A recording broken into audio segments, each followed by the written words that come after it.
Testing. All right. Welcome in to I Remember My First Time. Ooh. Oh, don't be nasty, Jacob. Not that first time. Damn it. This is a podcast about cinematic awakenings, That sounds pretty sexy. where we talk about the movies we love with someone who just popped their cherry to that movie. That sounds really sexy.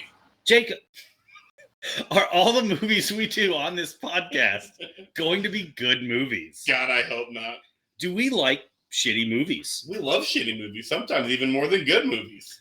Are we critics? That's a hell no. But do we love movies? We love the shit out of movies. In this week's modern masterpiece, Netflix's 2022 classic, Interceptor. The story of Dak Prescott. No, it's not that? It's not that, no. Oh, okay. You would think it would be. Especially because we're in Dallas, but no. That would be the Interceptor. Correct. Gotcha. This is just Interceptor. Okay, all right.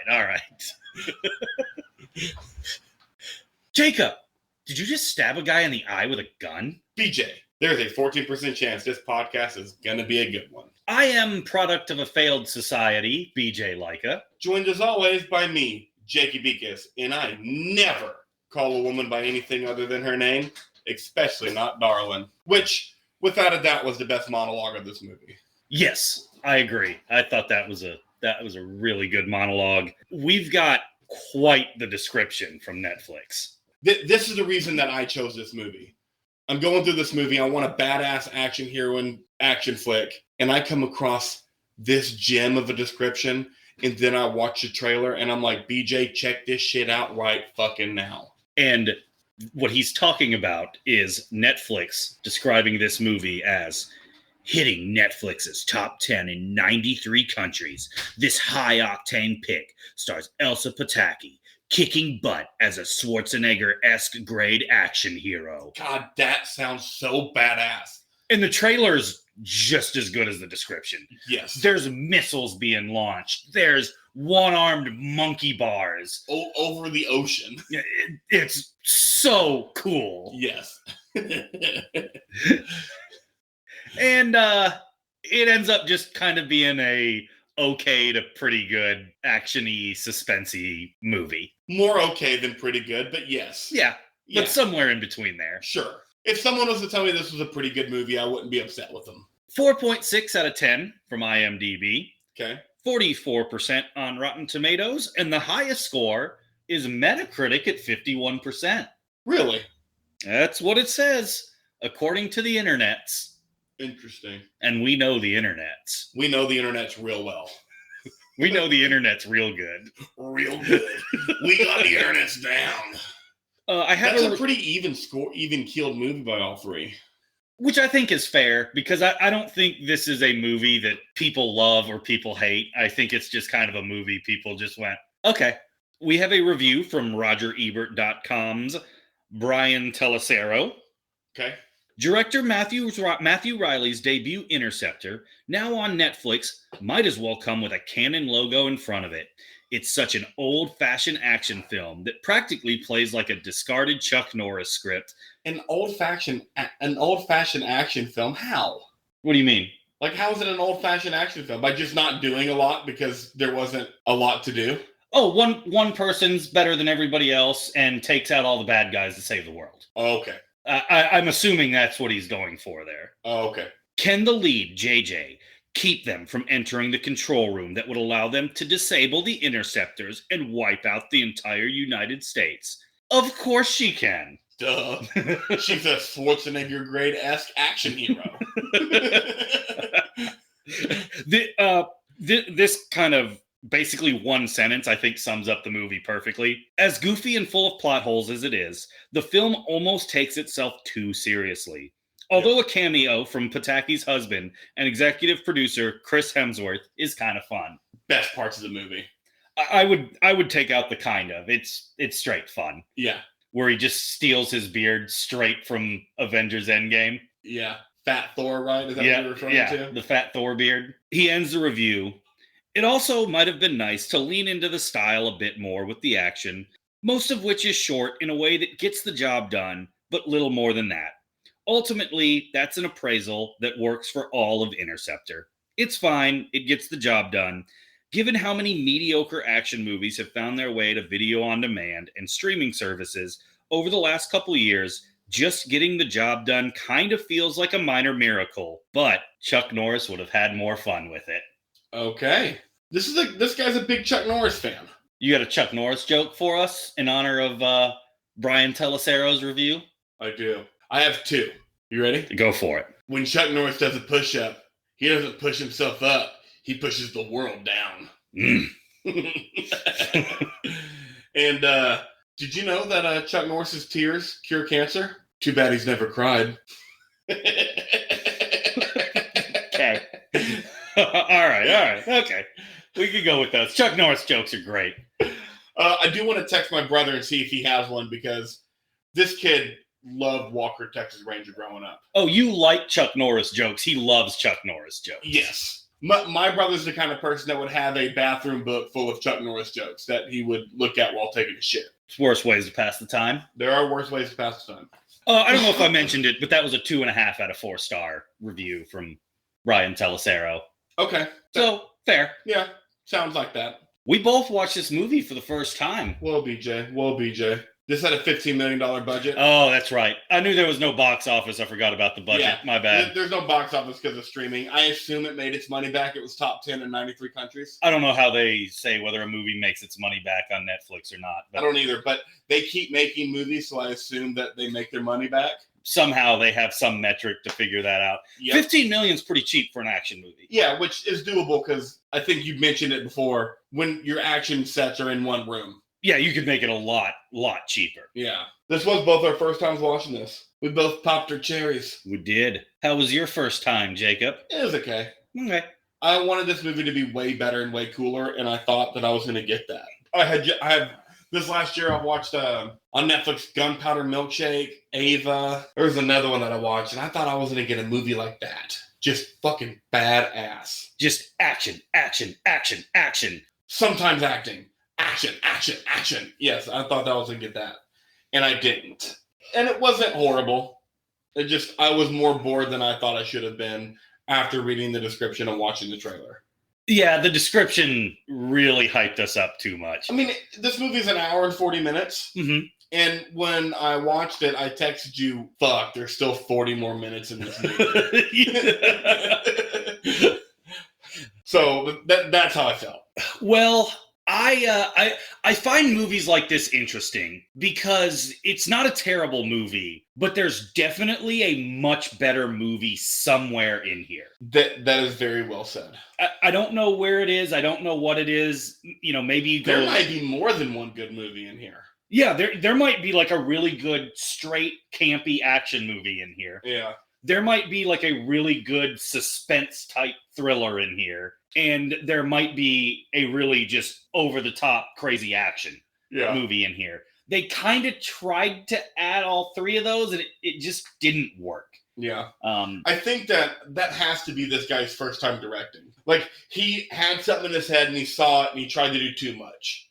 Which I think, and I'm not a director, but I can imagine that's a pretty easy thing to do when you first start doing this. Yeah, that could be, but at the end of the day, I didn't hate this movie. No, I didn't either, because like the things he tried to do, he was okay at. Yeah, and it was also one of those, and we'll get to it. But there wasn't a lot that I didn't like, but there wasn't a lot that I liked. It was just kind of an okay to pretty good type movie. Yeah, things I liked about the movie. I love the action sequences when we got them. Few and far between, but yeah. Elsa Pataky's a badass. Looks fantastic. She is shredded. She's shredded, and we are huge fans of women in white tank tops. Mm-hmm. And half this movie is her in a white tank top. Yeah, and Chris Hemsworth's wife. Big shock is a smoke show. Right. Who would have thought? Clearly not us. So I really liked her in the movie. I liked the bad guy up until the very end, and I'm going to say that I did, and I know you didn't like this, but like, you can't spend the whole movie telling me that it's not about money, and then it's about money. Like, if you're going to put that in there, it needs to be halfway through the movie. That he was a far more interesting bad guy when it wasn't about the money. Well, expand upon this a little more in Yeah. character breakdown. Yeah, but I think we're on the same page with that one. I did like him. I also liked his main sidekick, Beaver, yeah. The clearly and undeniably MAGA character in this movie. I loved how similar the thought process between him and the main bad guy were, and they were not the same. Especially when it wasn't about the money. Yes. That, like, I found that so refreshing. And then they were like, "Yeah, no, that's not what's happening here." And I was like, "God damn it. God damn it." I really like to end it off. And I'd like to end this part off with, I really enjoyed the Indian character. Shaha? Something like that. I don't remember the exact name, but I don't either. Yeah. But he was great. And I loved he's really the only character that we got character development out of. I thought kind of did the best acting job throughout the movie as well. Yes, agreed. But I really enjoyed him. What did you like about the movie? So you mentioned kind of most of it, with the bad guy being really interesting at the beginning.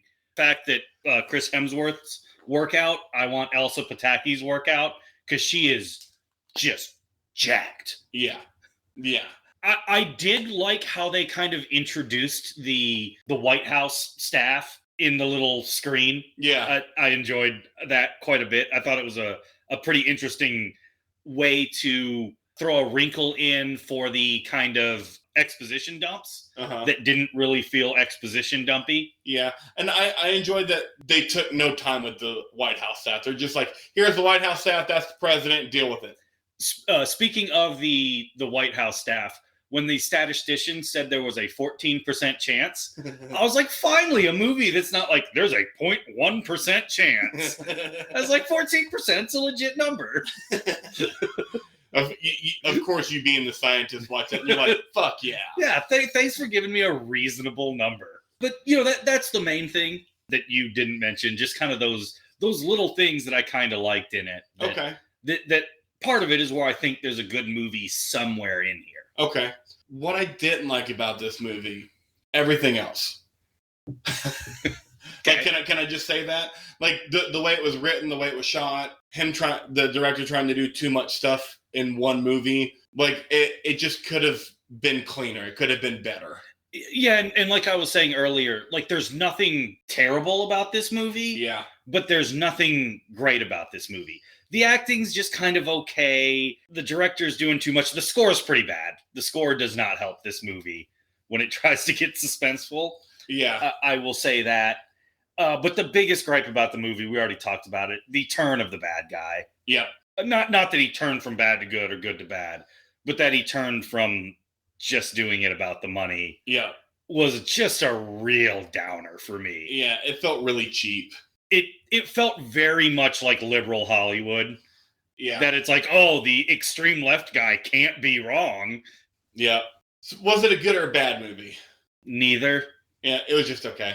It's whatever review we give for this movie is kind of the meter stick for what we think just an okay movie is. Yeah, agreed. And now, BJ, now it is time to get deep. How deep? Balls deep. Nice. Mount Rushmore scenes, baby. What is your number 4 scene? My number 4 scene is a pretty short scene. It is the fight with the big son of a bitch. The first fight of the movie between JJ and that just giant human being whose ass she kicks in a hallway, of course. The kill is that she stabs him in the eye with a gun and then takes off her shirt and is wearing a white tank top. How does that not make my Mount Rushmore? It has to. First white tank top scene, and you stab a guy in the eye with a gun? Psh, easy.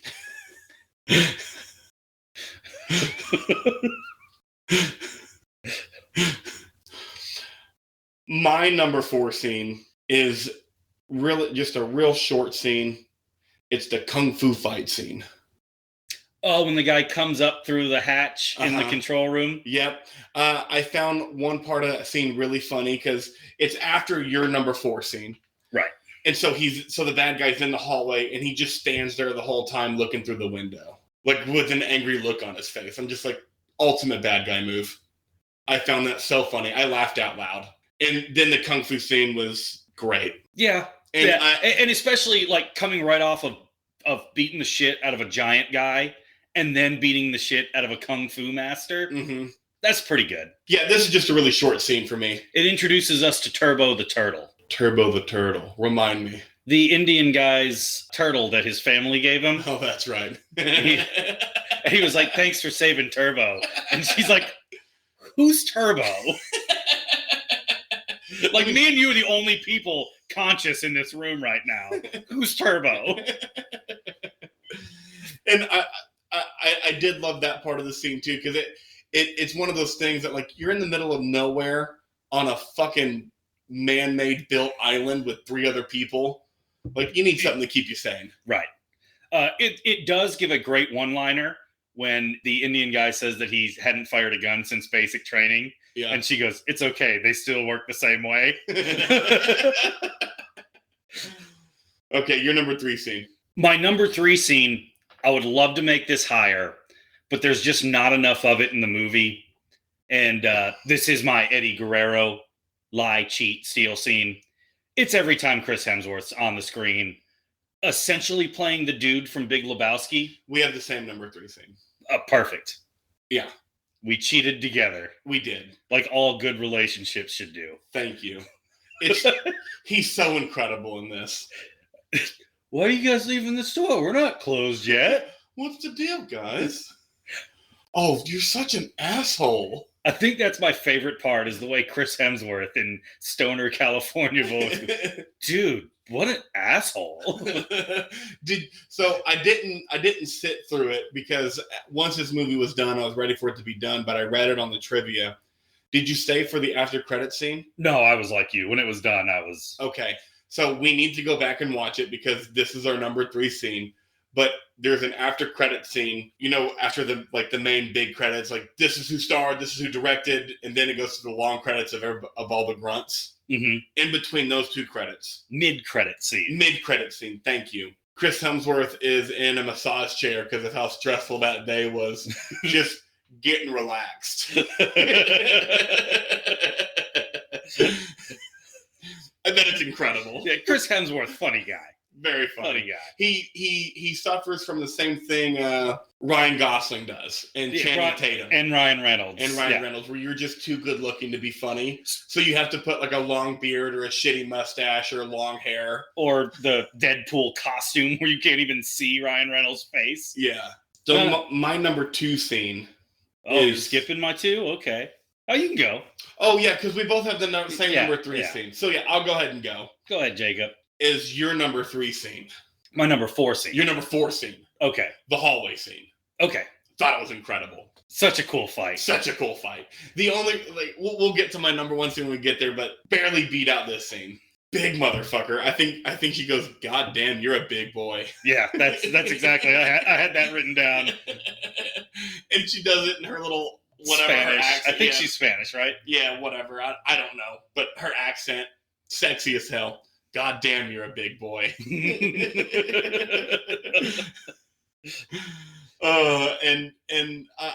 I kind of lie, Steve, and chill on this theme too a little bit. I take it a little further than you because once the bad guy gets into that hallway that she just had the fight in with the big boy, right? I take it through that, and I love her question, like, how about I just call you asshole? I'm assuming you end the scene when he draws the frowny face in blood. Of course, because that's a baller bad guy move. It's a baller bad guy move, and I laughed out loud again. Oh, for sure. I laughed out loud more in this movie than I thought I would. And I thought that was so funny with the brains and everything and just an unhappy, frowny face. I thought was so fucking As funny. He gives a frown behind it. Yeah. He was great. I want to see him in more stuff, too. I thought he was really good as the bad guy. Like I said, it's not his fault the movie decided to make that turn that it did. Yeah. Your number 2 scene. My number 2 scene is the beaver fight on the roof, ending with the razor wire decapitation through the one-armed monkey bars. Because the one-armed monkey bars is so cool. That's your number 2 scene? Yeah. That's my number 1 scene. Okay. I want to know what your number one scene is now. But the razor wire decapitation. When I saw that, I thought of the first time I watched The Equalizer. With Denzel? When Denzel's in the warehouse and he hangs the guy with the barbed wire. I was like, this is the coolest action movie I've ever seen in my motherfucking life. Except he just hangs him. This is a straight No, I know, but that's just what it reminded me of. And that I thought that, and then I saw John Wick a month and a half later, and I was like, I'm in fucking heaven. Like, I went from The Equalizer to John Wick, and it just got better. And that's what that's like. There's no way this couldn't be my number one scene when that's what it reminded me of. Was those two movies? You have the one-armed monkey bars in here too, right? Duh. Okay. I mean, just her arm just utterly fucked and just one arm in that monkey bar system. Fuck yeah. There's one spot where you're like, oh, she's not making this. Yes. And I mean, there had to be a scene on my top 4 with Beaver. Okay, yeah. Had to. The only honorable mention I have before you get to your number one was when Beaver killed the Indian guy, his co-worker for the last however long. That was a very well acted scene. Yeah, by both of them. Right. And it just irks my soul. Just, you don't have to do this. You're not a murderer. You're right. I'm a patriot. Like, fuck you and every person that rioted on January 6th on the fucking Capitol. You're not a fucking patriot. That was the most January 6th line of this movie. Yeah. All you cocksuckers with your Confederate flag spouting that I'm real American. You're not. I saw something on the internet that made me end the internet for that day when someone said the Doritos Locos Taco has existed longer than the Confederacy. Yeah. Awesome.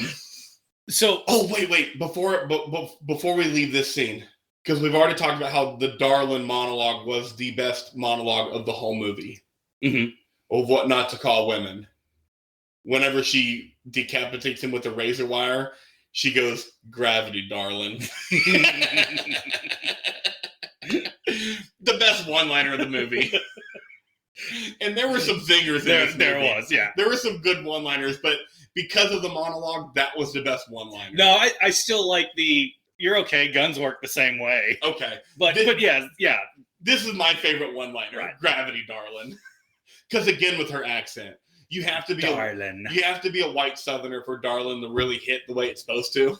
And with her accent, it made it that much better. The only way you should be able to say "darling" is if you have a Southern accent. Yes, and the only person you call "darling" are your wife/girlfriend and your kids. Oh, you don't call waitresses "darling"? No.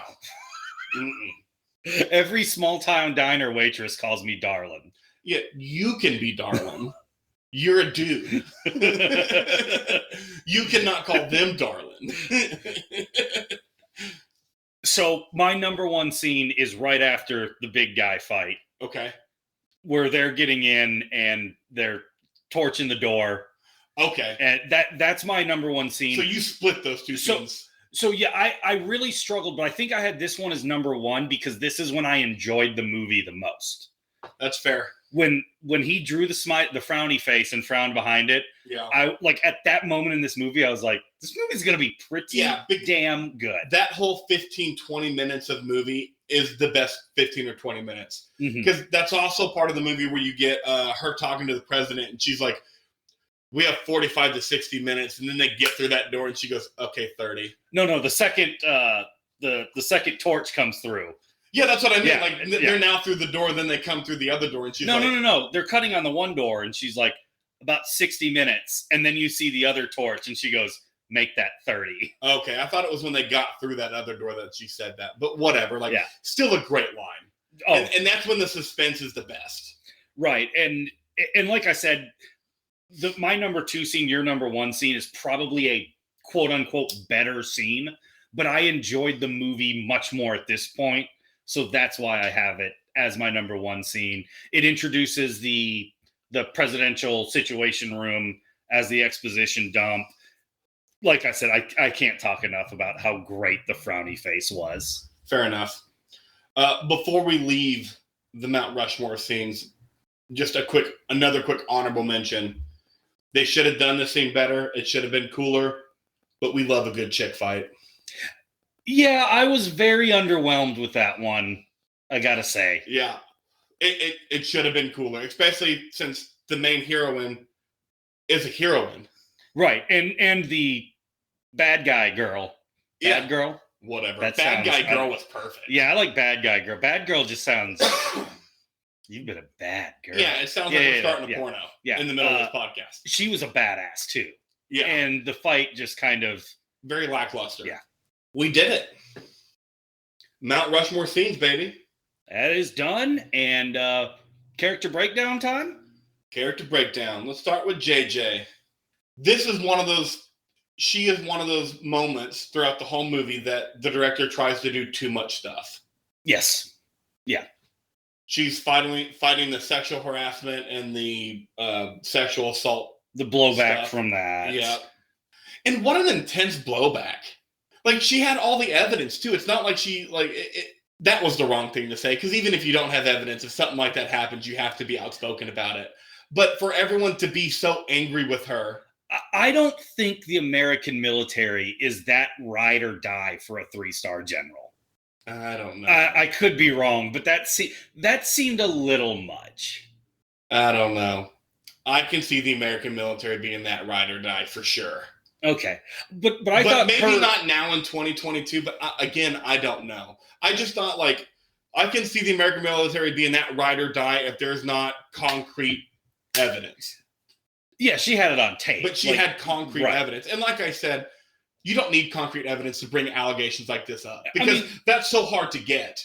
But the fact that she did have it, and then they're just trashing her place. I mean, Bill Cosby was the most trusted man in America for like 20 years. Yes.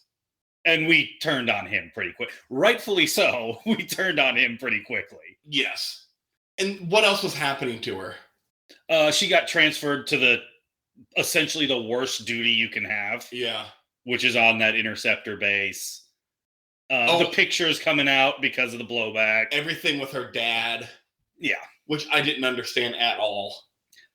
Apparently her dad is Kevin Owens. As much as he says never stop fighting. I think Kevin Owens saying is just keep fighting. But the whole time, like every time they thought they said that, I just imagined her dad being Kevin Owens. And that ends the wrestling portion of the podcast. Our weekly wrestling segment. You are welcome. But, I mean, other than those things, she was a great character. There was just too much stuff going on with her character. Right. I want to see her in more badass stuff. She could have more roles. I have no problem with that. Yeah, I think she played a good badass. Right. And Smoke Show. Yeah. Surprise. Yeah. Chris Hemsworth's wife, like we said. And surprise for her, she got Chris Hemsworth. Not surprised by either. No. Okay, rich asshole. The bad guy. Alexander Kessel. Good bad guy name. Oh, tremendous rich asshole bad guy name. The last name Kessel just sounds great. Just go into any country club and say, yes, put my bill under Mr. Alexander Kessel. There's someone at that country club named that. Now you know. Really liked him throughout the whole movie. I thought he had great charisma. I thought him and JJ had great chemistry, even though they were rarely in the same room. Like, they were across the door, but they had great chemistry. Mm-hmm. He was a great character up until the last 5 minutes. And he does make the mistake of when they finally get into the control room, and I think Beaver calls him out on that, just kill the only 2 people that are left. You've already showed you don't care killing people. You killed the 20 people that were on this vessel already. Yep. Just kill them 2. What are you doing? Yep. It's that classic bad guy movie trope that Mike Myers made fun of in Austin Powers. The Roger Ebert talking killer fallacy. Yeah, just Dr. Evil being like, all right, lower them into the plasma or lower them into the shark-infested waters and close the door. Seth's just like, you're not going to watch him? No, Scott. I'm not going to watch them. I'm going to close the door so I don't have to watch it and assume that everything went right. You just don't get it, do you, Scott?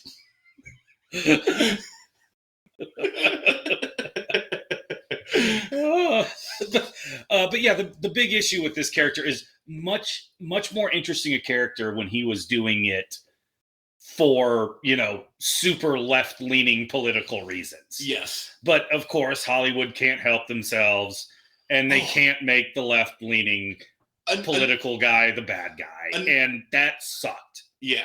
Another thing that I have to bring up about this guy that I forgot that I wanted to was when I was watching this movie and listening to this guy talk about American society, capitalism, money, greed, all that stuff. I'm just like, this guy's listened to a couple of BJ Mine's conversations, like on the phone, like for sure.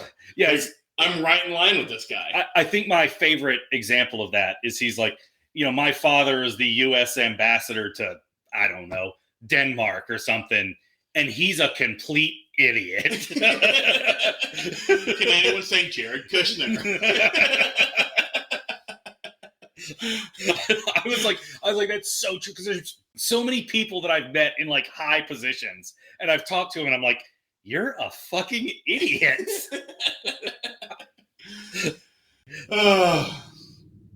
But yeah, and like you said, like liberal Hollywood can't have the stark leftist be the bad guy, and that's lame. It is so lame. Because extremists on both sides exist. Let them be the fucking bad guy. And speaking of extremists on both sides, the Beeve man. So before we get into that, I think we have to talk about what we found to be the most interesting when it was happening. About two people with the same idea, but very different ways of how they got to that idea. Yeah. Just how close we really are in this country, the two opposing sides.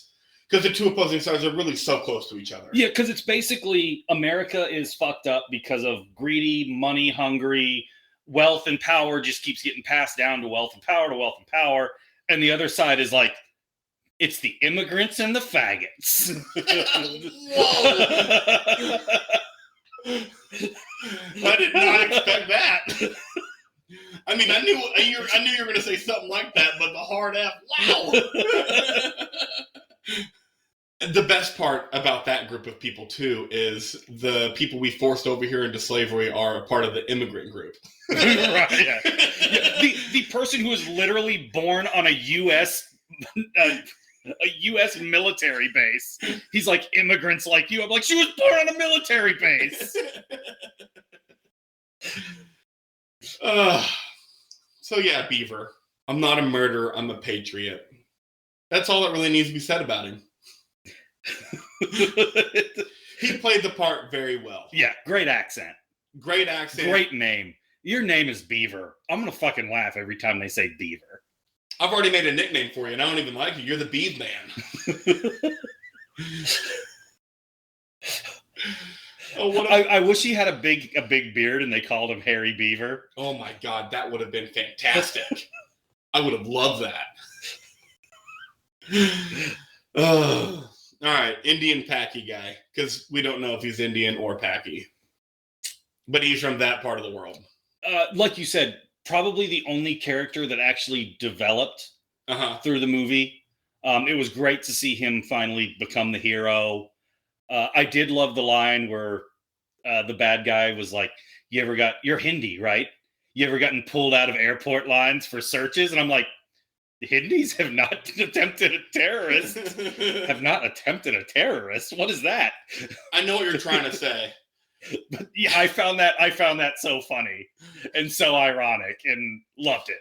But I thought he was great. When the big thing is when he finally became the hero. Yeah. Unfortunately, he had to die to do it, but just great arc from him. Yes, incredible. He just, and that's very much a dad thing. He's just like, I mean, there's nukes going to the U.S. and my daughters live there. Like, I got to do something. Yeah. Like, I'm here now, and there's only two people that can do something.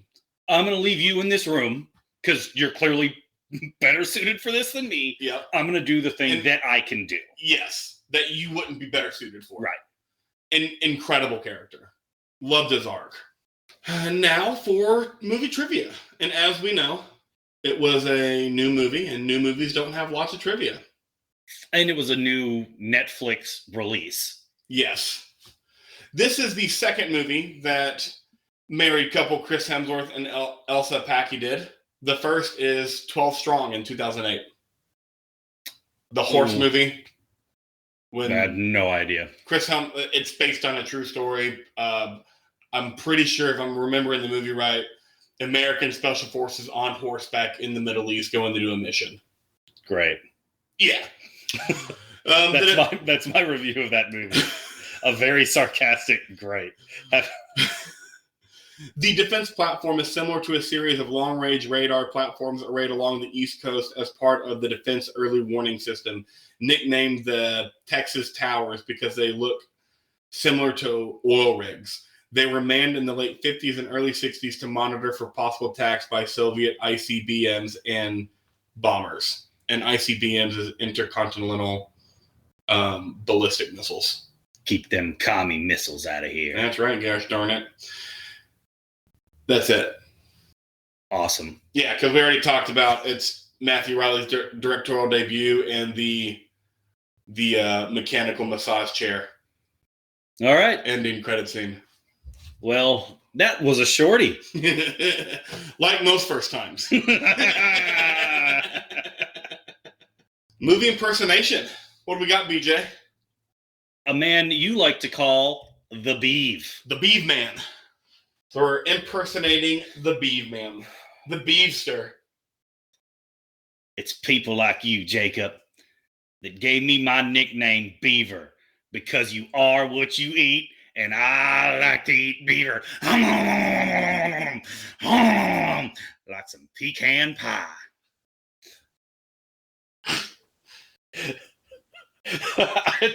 I now want to see that guy eat pecan pie. Oh, all right. Give me your best, the Beeve.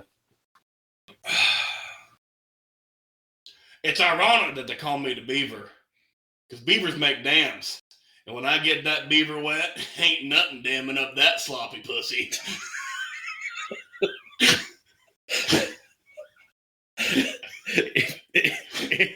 If you thought we were going to do a beaver impersonation and just it not be about female reproductive organ, you are wrong. You have been listening to the wrong podcast.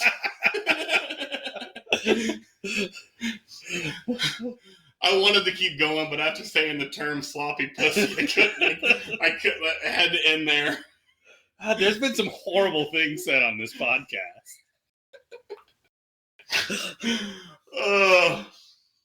All right, final thoughts on the movie in general. BJ, your rating, my friend. Well, like I said, this is about just the most mediocre a movie can be.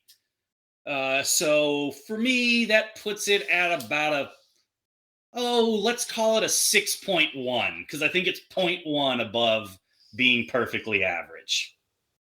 Okay. There's a good movie in here somewhere.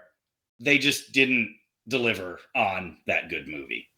I got to go with as average as you can be, because average for me means there's a good movie in there. It wouldn't be average if it wasn't. So fair. 5.5. Okay. So if I can't do the middle numbers, rounds up to a 6. That's about if you're going out of 10, I think a 5 out of 10 has got to be worse than average. As weird as that sounds. I do too. Like, worse than average. Tomb Raider, perfect 5 movie. Right. I think I rated it like a 4.7, which rounds up to 5. Yeah. So we're in the same ballpark in this one. Yeah. It's not entertaining. And it's an hour and 40 minutes. Yeah, I mean, I enjoyed watching it. I'll probably never watch it again. If this movie was 2 hours, I think it would be in the Tomb Raider zone. I do too. The hour and 40 minutes helps, and Chris Hemsworth helps. Yes. Should they remake it? Ugh. You can remake a movie like this. I mean, they do it all of the time.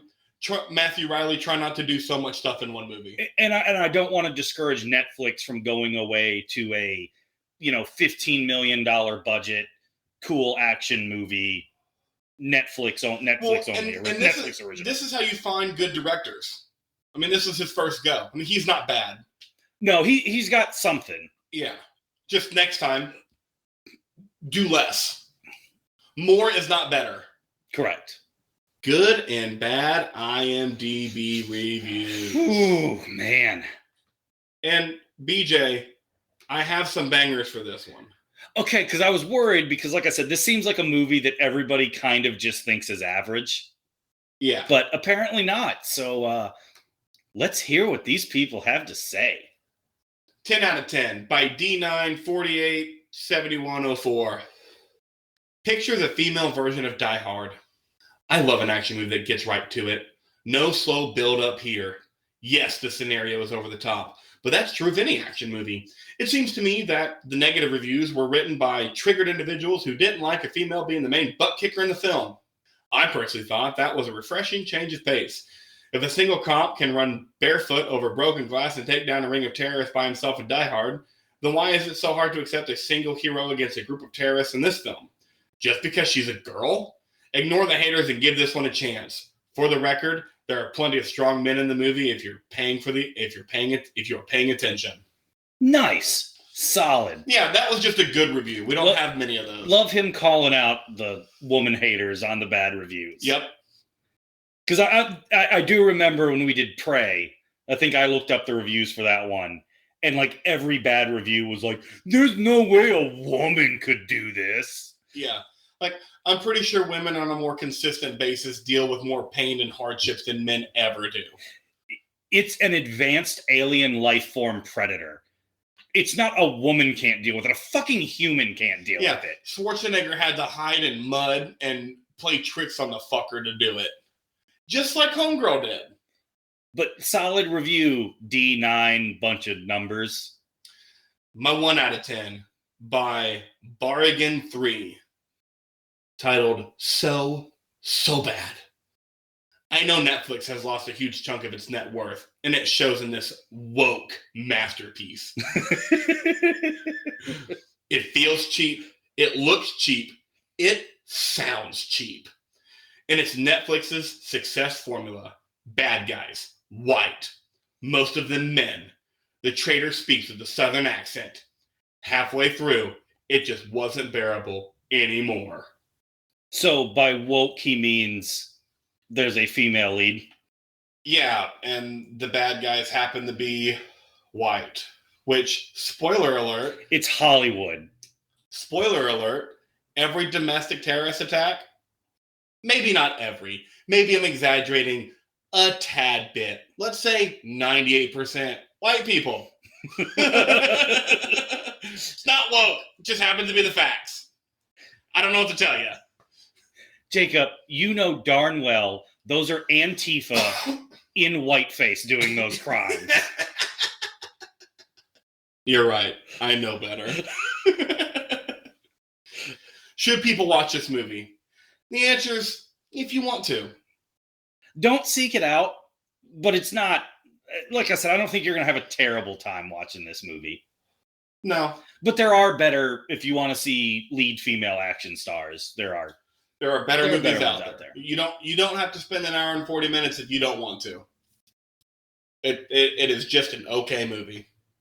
Watch it, don't watch it, no skin off our back, but listen to the podcast. Podcast is great. Should people listen to the podcast? Fuck to the yes. Everyone. It should be mandatory. We're the best movie podcast out there. Every 10th grade social studies class should have to listen to our podcast. Agreed. I don't know why it's a social studies class, but... Because they need the teacher to let them know not to say sloppy pussy.